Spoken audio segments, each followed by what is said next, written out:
a video just exploring something that I'm just having a faff around with at the moment. So I like to go swimming, and by the time I get home, I'm starving. I don't really want to be cooking anything when I get home, and sometimes it's a little bit late. I don't want to be cooking and then eating even later. The idea of just being able to put something in the oven before I go swimming, and then 2 hours, an hour and a half, 2 hours later, it be ready when I get home is rather kind of quite appealing. So I was faffing around with a biryani type of dish, layers of rice and meat and vegetables, that type of thing. And this is kind of what I came up with, although a biryani is partly cooked rice in the loosest idea of what a biryani is. It's part cooked rice that you kind of layer in together, whereas this is going to be raw rice. So I have cooked some chickpeas and then put those in the bottom of the pan. I put a layer of rice on top of that. The chickpea water I then used to cook a bit of gammon stroke ham that I've been had curing for a week. So what I want to do is I want to put then a layer of vegetables in.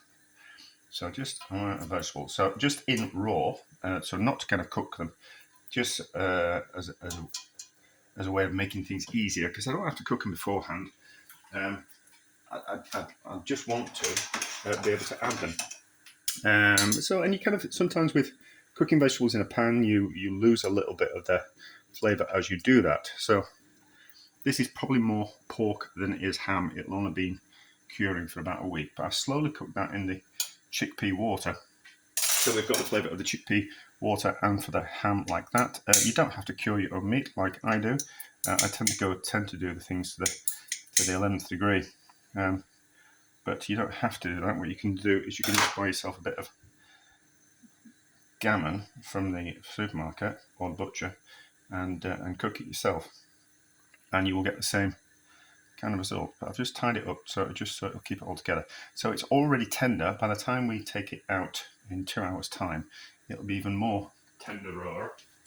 But I think I'm doing it in a joint form of. Oh, it just needs to come off as well. But just chunks of cooked ham would work. This worked with meatballs as well. I've done it with just vegetables and rice and chickpeas. I've done it a few different ways. I just want to kind of almost exhaust and see all the different ways that we can do things, and some things will work better than others. Yes, so quite a lot of vegetables today.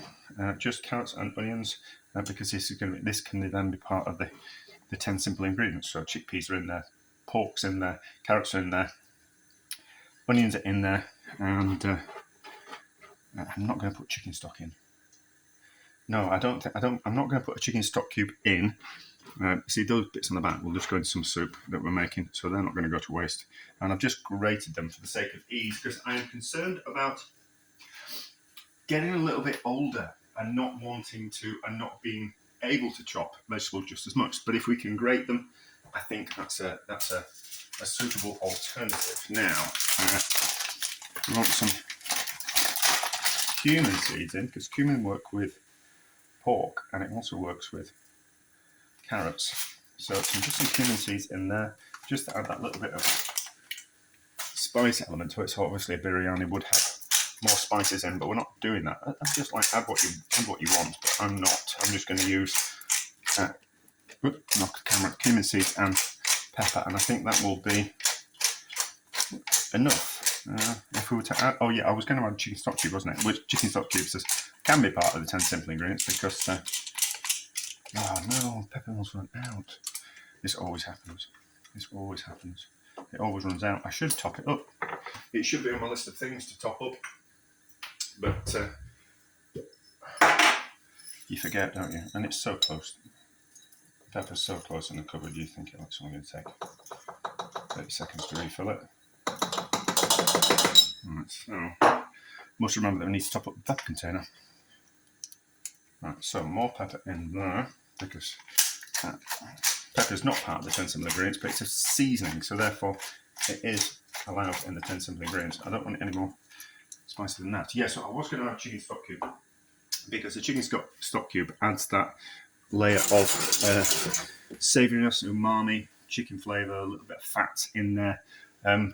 But we've got fat on the pork, so that hopefully will render into the rice and the chickpeas and the vegetables and make that delicious. So I've tasted the stock and it's not that salty, so that much pepper, salt, that seems quite a lot, but that is one of those chef kind of techniques of life that it's you'd just be horrified at the amount of salt and fat like butter that chefs use.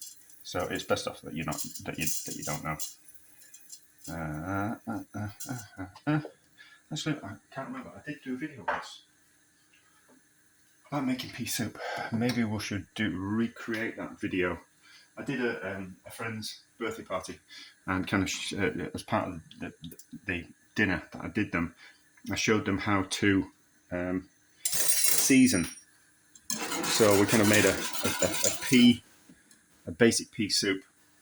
So onions, peas, milk, and water, and pureed it down to it so it was a soup consistency, and then got them to taste it without any seasoning, and then pureed in a chicken stock cube, and then tasted it again, and they could say, "Oh, that's much nicer," and then another chicken stock cube, and then look like, "Oh God, that's even nicer." But they would have never put in that amount of seasoning into a soup, and they were shocked, but also taught them about seasoning. But anyway, that was a long time ago. So right, so I've got this stock just off camera. I'm going to skim off the fat from the top because I want that in the dish. So we put in 2 cups of rice. So we're going to put in 4 cups of this stock. Should have really maybe seasoned the stock, but I might want to use that stock for something else, and to over season the stock would be a bad idea. So we can just do 2 cups of rice, 4 cups of this stock. Much nicer being so chickpea cooking liquid. I think it's really fragrant and delicious. So we can cook the ham in the chickpea stock, but we can't cook the chickpeas in the ham stock because it will toughen them up. So we need to kind of do them that way around. So that was 2. This is 3, and then 1 more, and then it's going to go in the oven, 125 degrees for an hour and a half, 2 hours. If I'm not, I need to drop the lawnmower off somewhere, so it might be a little bit longer than 2 hours, but it will be sufficient. And it might overcook the rice, but we're at home and it'll be fine. So that, milk's overboiling at the back of the stove for another project. So that into the oven, 125 degrees, or alternatively, what it is, if you don't use centigrade, you use Fahrenheit, or you're on gas, I'm sure you'll be able to work that out yourself because you're an adult and you don't need people to nurse you through things. So into the oven. Right, let's have a look at this and see what we think. Oven off. Oop. See, idiot. It smells right. It smells roddy. It smells ready. It smells ready. Rice on top might be a little bit crispy, but that's okay. It doesn't look like there's moisture down there. Looks like there's no liquid left. So how does that taste down there?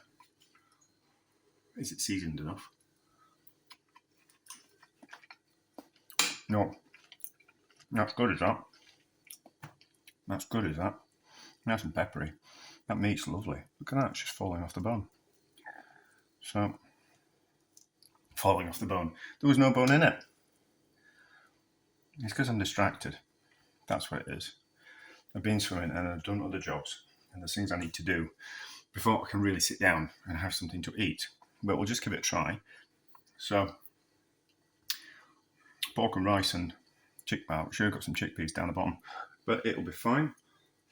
It'll be a bit hot. It's going to burn me. I know it will.